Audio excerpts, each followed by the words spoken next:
जो राष्ट्रीय चिंता का विषय बन चुके हैं। केवल भारत में चर्चा नहीं है, पूरे विश्व के अंदर चर्चा है कि हिंदुस्तान दुनिया का एक बड़ा देश है, G20 की इस समय अध्यक्षता कर रहा है और आज के विश्व में जो जुड़ा हुआ है, एक दूसरे पर निर्भरता है देशों की और द्वीपों की। अगर कोई भी घटनाक्रम होता है, स्वाभाविक है उस पर टिप्पणी भी होती है, सवाल भी पूछे जाते हैं। भारत के अंदर सीधी दो विचारधाराओं की लड़ाई चल रही है और देश एक चौराहे पर है। शायद आजादी के बाद हर संस्था को जो देश के संवैधानिक प्रजातंत्र को जिंदा रखती है, इतनी बड़ी चुनौतियां एक साथ नहीं आई। देश की संसद सबसे बड़े प्रजातंत्र की, ये केवल आज इस बार के सत्र का मैं जिक्र नहीं करना चाहता। पुरानी परंपराएं टूट चुकी हैं। जहां जिंदा चर्चा होती थी, विपक्ष के सवाल उठते थे, सरकार राजी होती थी, बहस होती थी, वो बंद हो गई। टकराव का सीधा, मैं दोष की बात नहीं करता, जिम्मेवारी मौजूदा सरकार की है, सत्ताधारी दल की है। जिम्मेवारी सरकार की होती है कि देश की संसद चले, लोगों की अपेक्षा रहती है चर्चा हो, राष्ट्रीय समस्याएं, जनहित से जुड़े विषय उठें, और विपक्ष की एक भूमिका रहती है कि सरकार की जवाबदेही तय करे। वही एक मंच होता है। अगर सरकार सदन में बाधा डाले और सदन ना चले, एक सत्र नहीं कई सत्रों में अब है, किसी भी विषय पे चर्चा की मांग, उसको नकारा जाता है। समय आ गया, ये अंतराल की बात नहीं है कि फिर अगला सत्र आएगा उसमें क्या होगा। एक बड़ा सैद्धांतिक विषय है ये कि हम किस दिशा में जा रहे हैं। सरकार को ये बताना जरूरी है कि दुनिया में जहां भी प्रजातंत्र और संसदीय प्रणाली जिंदा रही है, पनपी है, मजबूत हुई है, वहां भव्य इमारतें बनाने से नहीं होती। हमारे यहां भी बन रहा है नई संसद, फिर वो संसद के अंदर कोई चर्चा होनी चाहिए, कोई शोर होना चाहिए। केवल इमारत से प्रजातंत्र की गरिमा नहीं बढ़ती। क्या लोग सिर्फ इमारत देखना चाहते हैं या संसद में क्या होता है उसको देखना चाहते हैं? मुझे कहने में कोई संकोच नहीं है, जहां हमको इस बात का गर्व है कि दुनिया का सबसे बड़ा प्रजातंत्र बनाया गया आजादी के बाद, फिर उस प्रजातंत्र में सही माने में स्वच्छंद रूप से बात कहने की जो जगह थी वो सिमटती जा रही है। दूसरा विषय है जो मैंने बताया आपसे, चिंता का, देश की अर्थव्यवस्था कोई चर्चा नहीं करता। हैरानी है कि प्रचार इतना हो रहा है, आप लोगों की भी कुछ कभी सवाल करते हैं, कभी कोई बात सामने आती है। क्या कभी सोचा है कि देश में बेकारी की क्या हालात है? क्या मार्च महीने के आंकड़े मालूम है सब लोगों को? देश के अंदर लगभग पूरा साल, पिछला साल और इस साल भी 8% केवल एक आंकड़ा नहीं है, बेरोजगारी का दर है। पर युवा बेरोजगारी 20 और 24 साल की उम्र के बीच के लोगों में, नौजवानों में 42% बेरोजगारी है। ये गंभीर चुनौती है, इस पे कोई चर्चा नहीं होनी चाहिए? क्या सरकार को स्पष्ट नहीं करना चाहिए? ये सीधा सवाल कि क्या कदम उठा रहे हैं? मार्च महीने में सिर्फ कंस्ट्रक्शन इंडस्ट्री के अंदर 95 लाख रोजगार टूटा है। औद्योगिक निर्माण में 72 लाख टूटा है।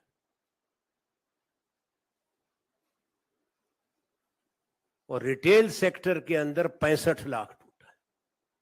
ये मैंने 3 ही सेक्टर गिनाए अभी।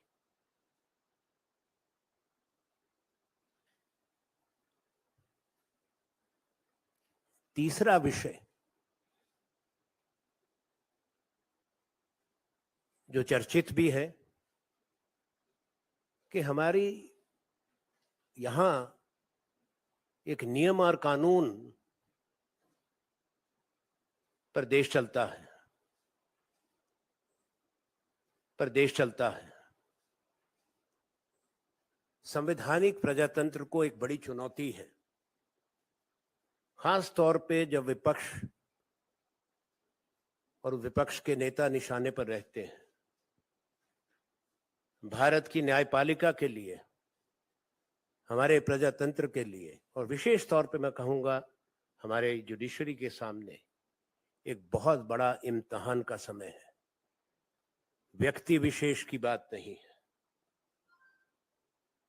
राहुल गांधी जी का जिस ढंग से जो एक फैसला आया और तेजी से सदन से निष्कासित करना कोई अच्छा संदेश नहीं है। अगर वो पैमाना लागू कर दिया जाए सब पर, तो संसद के बाहर ही राजनीतिक दलों के नेता आपको मिलेंगे, संसद खाली हो जाएगी। अगर सबकी एक एक टिप्पणी निकाल कर देख लें और वही मापदंड लगा दिया जाए, तो सूची आप बना लें कितने लोग बाहर होंगे। मुझे इसमें कोई शक नहीं है कि ये भी समय के साथ इसमें सुधार जरूर होगा। विस्तार में ना जाते हुए जो निर्णय गलत था, वो निर्णय बदला जरूर जाएगा। पर वो उसका होना और ये घटनाक्रम अपने आप में एक गलत संदेश देता है। हमारे यहाँ जिस तरह से निर्णय हो रहे हैं, और केवल किस कारण से, मेरे साथी इस पे बहुत बोल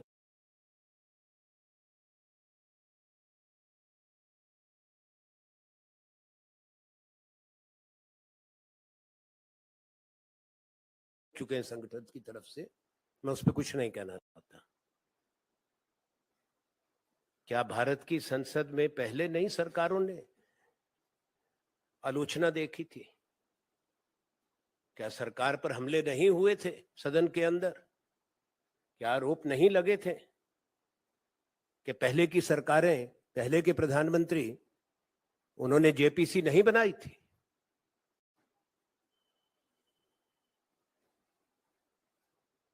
सबसे पहले जेपीसी राजीव गांधी जी के समय में बोफोर्स पे बन गई थी। स्टॉक मार्केट स्कैम हुआ था 1992 में, उस पे जेपीसी बन गई थी। उसके बाद निरंतर जेपीसी बनती गई, पिछली सरकार के समय में भी 2G पर विपक्ष ने जेपीसी मांगी, बनी। वीआईपी हेलीकॉप्टर स्कैम पे जेपीसी मांगी, बनी। सरकार ने खुद बना कर दी। अब 2 जेपीसी बनी थी अभी पिछले 9 बरस में। एक तो जो गलत कानून लाए थे लैंड एक्विजिशन का, और दूसरा डेटा प्रोटेक्शन पर। क्या कारण है कि इतने बड़े विषय को जो सामने आया है, उजागर हुआ है, जो देश की आर्थिक ढांचे से जुड़ा है और उन इंस्टीट्यूशन से जुड़ा है जहां पे हिंदुस्तान के आम लोगों का पैसा है, चाहे वो हमारा लाइफ इंश्योरेंस कॉरपोरेशन है या सबसे बड़ा बैंक भारत का स्टेट बैंक ऑफ इंडिया है। किसी और का पैसा नहीं है उसमें, आप सबका, मेरा पैसा, हमारे बच्चों का पैसा, और उसी पर देश की अर्थव्यवस्था टिकी है।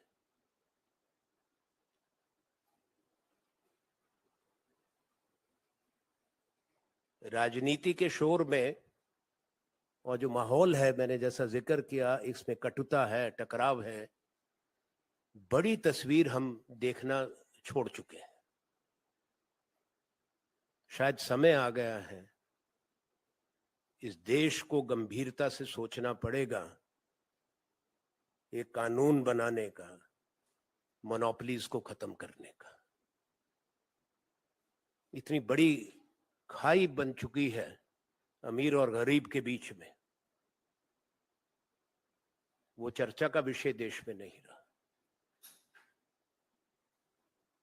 As I have said, there are few important things on which I have shared my concerns. This overall state of affairs in the country, especially a dysfunctional parliamentary democracy, which has been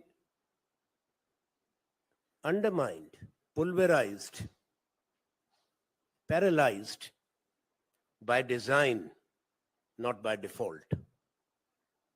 In a democracy, it's the duty of the government, their constitutional duty, to ensure that parliament functions. As the old saying goes, you all know about it, I hope, that the parliament is meant primarily not only for the government bills, but for the opposition, to raise issues and to fix the accountability of the government. That is not taking place. Democracy is shrinking in the largest democracy of the world.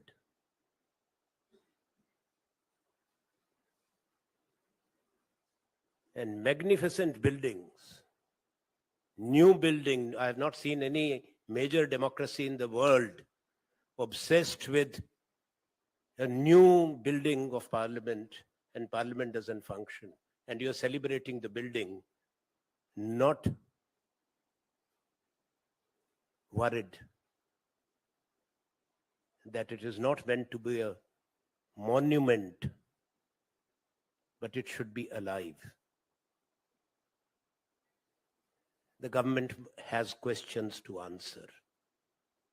And the government also must not run away from the ground reality in India, the state of affairs of the economy,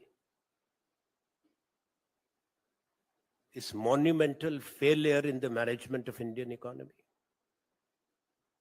frightening levels of unemployment, youth unemployment, which I've referred to, between the age of 20 and 24, 42% is the unemployment rate.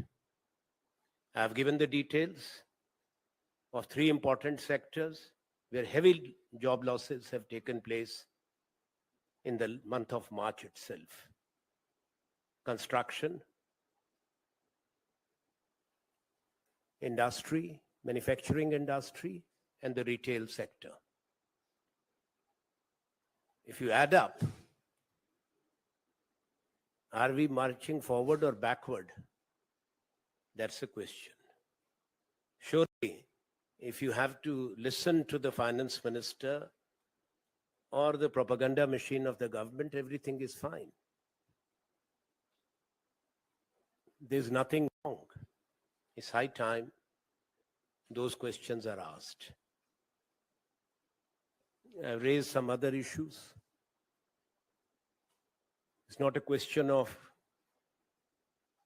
a routine criticism.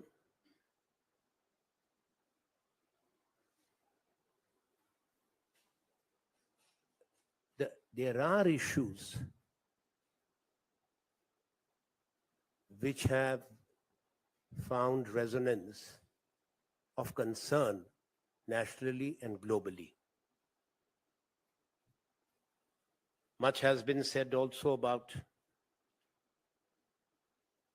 the decision, deeply flawed in law, in constitution, that is Shri Rahul Gandhi's conviction and disqualification. As I've said, if the same yardstick were to be applied, perhaps Indian Parliament would have been hollowed out. Most important leaders, or major leaders of political parties would have been out of Parliament over decades. That has not happened. This will be a litmus test for the Indian judiciary too.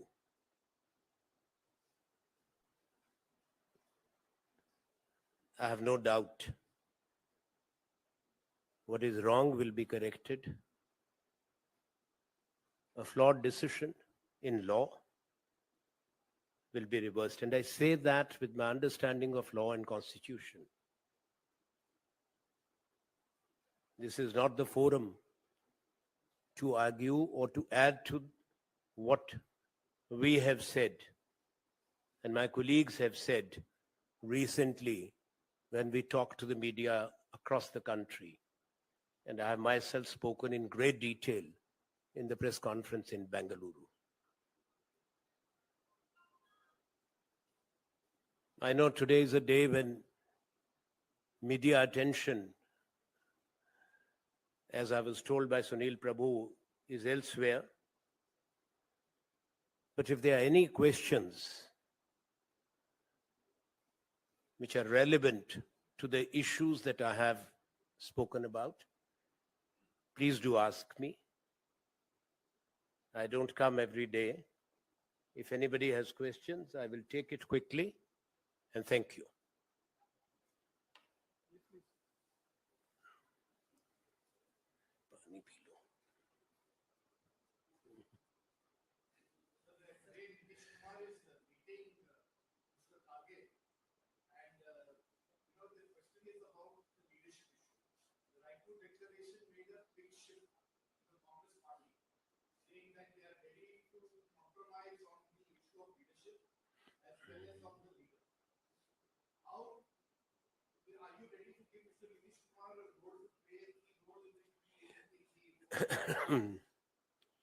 I don't speculate on speculative questions. Individuals, we are not discussing. Principle, we are discussing. We have taken a principal position as the principal opposition party of the country, as a party which has a long history of leading the freedom movement and governing India, building this country for decades after the independence, to respond to the challenges of today, the challenge to parliamentary democracy, the state of the Indian economy, the subversion of institutions, and the need to restore the glory of this country, that is an inclusive democracy, to celebrate again the richness of India's diversity, for which the opposition parties have decided to come together. Details in a vast country like ours, as diverse as we are, the fact that you have a dominant ruling party, but at the same time, the most powerful party, or what they claim, the largest party in the world, I have not checked the numbers, but I won't comment. The fact is that the peak of the popularity, they have 37% of national vote, and 63% of India voted against them. There are strong governments in the states, as you know, which are opposed to the ideology of the BJP. I can't go through the long list. We have had elections. We have elections every few months or every year. But I come from a state where we saw the might of the BJP, the resources, the carpet bombing, intense campaign by Prime Minister, Home Minister, Chief Ministers, Cabinet Ministers. It's not the size of the state, it's the importance of the state. It's a heartland state, a border state. Himachal. I had said in Raipur that the Dev Bhumi has sent a message. The BJP can be defeated. Now the opposition realizes, opposition comes together, is coming together. And there is no other option. Change is a must in this country. Change is the need of the people of India. Whatever may be the propaganda, 2023 is not going to be a good year for the BJP. The rest will happen in 2024. After Himachal, yes, they have won few states. Nobody can deny what the facts are. They have won, we have lost. But they are in for a defeat in Karnataka. Definitely. And after that, you will see the three other states, 2 states plus Karnataka, but the elections are not together, where they stole the government. People did not vote them into government. Karnataka, Madhya Pradesh, that's what happened. And let the elections come. Congress will be there and working in Rajasthan, in Chhattisgarh, make a comeback. That's what we hope for. But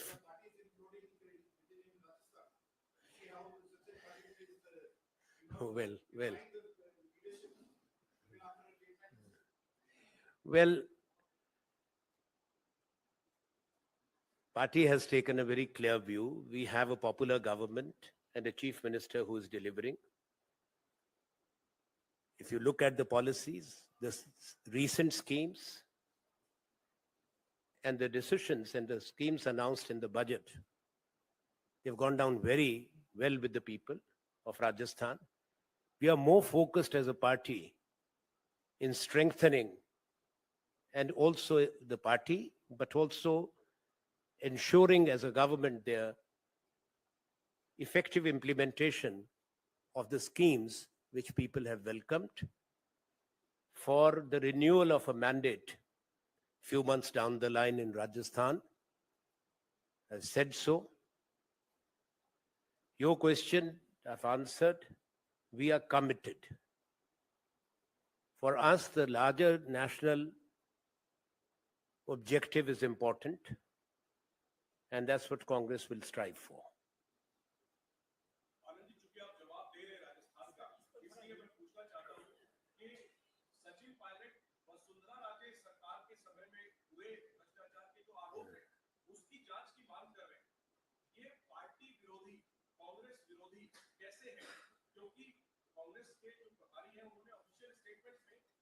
देखिए, ये तो मैं प्रभारी नहीं हूं, पर इतना कह सकता हूं पार्टी के प्रभारी ने इस पे अपने विचार व्यक्त कर दिए हैं जिनको जिम्मेवारी दी गई है अधिकृत देखिए, अधिकृत रूप में मैं इस पे चर्चा नहीं कर सकता, ये विवाद का विषय नहीं है। कोई भी संगठन है, हमारे यहाँ तो कम से कम यहाँ तक तो पहुंच गए, दूसरी जगह उसको क्या कहते जो सत्ताधारी दल है। और कोई आज थोड़े है, वो सुंदरा राजे कोई कल प्रकट हुई है, कोई नई बातें कोई सामने उजागर हुई हैं। तो सरकार का हिस्सा भी रहो लंबे समय तक और अचानक आजकल में कोई, मैंने तो सुना नहीं कोई ऐसा वाकया हुआ, कोई घटनाक्रम हुआ। तो प्रभारी ने अपने विचार दे दिए हैं, पार्टी ने अपनी स्थिति स्पष्ट कर दी।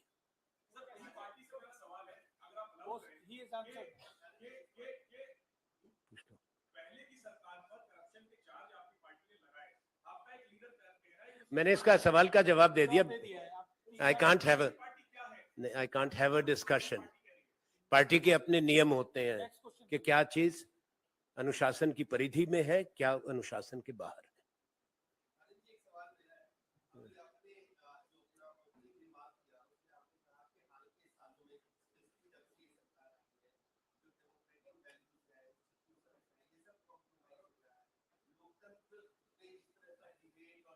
हाँ, हाँ।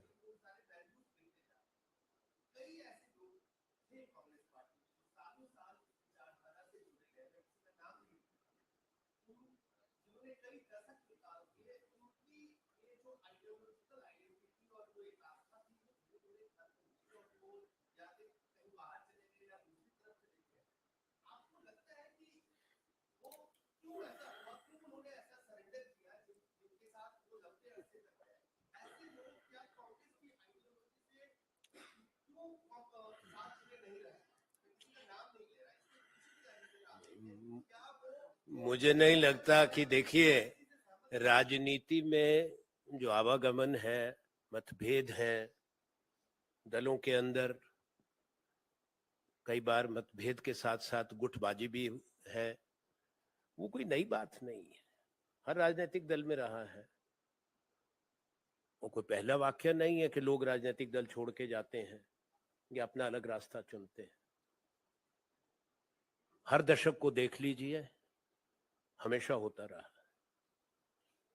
और कोई ऐसा विशेषज्ञ नहीं है जो कि किसी दूसरे का मन पढ़ के उसके कारण बता सके, वो विश्लेषण करना भी संभव नहीं है।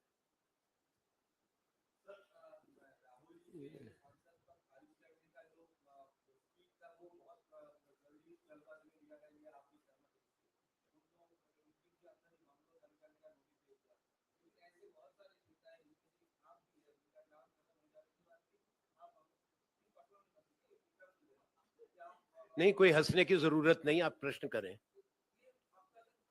पहले मैं आपके प्रश्न के, मैं समझ गया, आपकी मंशा भी समझ गया। ये राहुल जी पे कम है, आराम से बैठिए, है, मुस्कुराइए। सबसे बड़ी बात है, राहुल जी का जल्दबाजी की सिर्फ बात नहीं है। आप एक पत्रकार हैं, आपको समझना चाहिए। मैंने उस पे कानून और संविधान से जुड़ा सवाल उठाया है। कोई अधिकार नहीं है भारत के संविधान ने दिया किसी को, ना लोकसभा के अध्यक्ष, ना लोकसभा के सचिवालय को, सेक्रेटरी जनरल को, एक चुने हुए सांसद को निष्कासित करने का। आर्टिकल 102 एंड 103, 102 और 103 भारत का संविधान का जरा पढ़ लें। वो केवल भारत के राष्ट्रपति को अधिकार था। इसीलिए मैंने कहा एक गलत निर्णय है जिसको चुनौती है। दूसरा आपका प्रश्न है कि बंगला खाली करने का, वो नियम है, वो नोटिस जाता है हर किसी को 30 दिन का नियम रहता है। पर उसके साथ ही नियम भी हैं, क्योंकि सरकारी बंगले नहीं है। एक आपको अंतर समझना पड़ेगा कि कौन से बंगले या मकान भारत की संसद के हैं, लोकसभा पूल के हैं या राज्यसभा पूल के हैं, और कौन से ऐसे मकान हैं जो सेंट्रल पूल के हैं, भारत की सरकार के हैं। संसद के अपने नियम होते हैं। ऑथराइज्ड और अनऑथराइज्ड ऑक्यूपेंसी होती है, और किसी सांसद की टर्म खत्म होने के बाद भी दर्जनों उदाहरण आपको मिलेंगे दशकों के, जब कारण भी उल्लेखित होते हैं, जो अधिकृत ऑथराइज्ड ऑक्यूपेशन दी जाती है, उसके नियम है। क्योंकि आपने सवाल किया है, the house in which I presently there is an authorized occupancy by the parliament, by the Rajya Sabha. I have not even for a day or a second been in any unauthorized stay. Number two, after my term, as per the rules of the parliament, I stay only for a limited period of extension on market rent, which is notified. So do your homework before you ask me such questions. Whatever is there is in public domain. It's not that anybody has done any largesse. I have not made those rules. I have not fixed those market rates. Go by the parliament bulletin, gazetted, notified. If you find fault with that, I can't help you.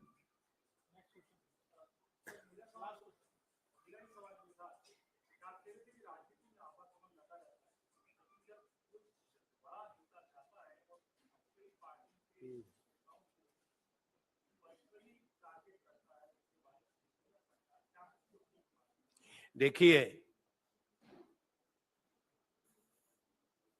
राजनीति में हर व्यक्ति का एक अपना दृष्टिकोण होता है, हर व्यक्ति की एक अपनी आजादी रहती है, कोई टिप्पणी करने का, अपना मन बनाने का, अपना निर्णय करने का।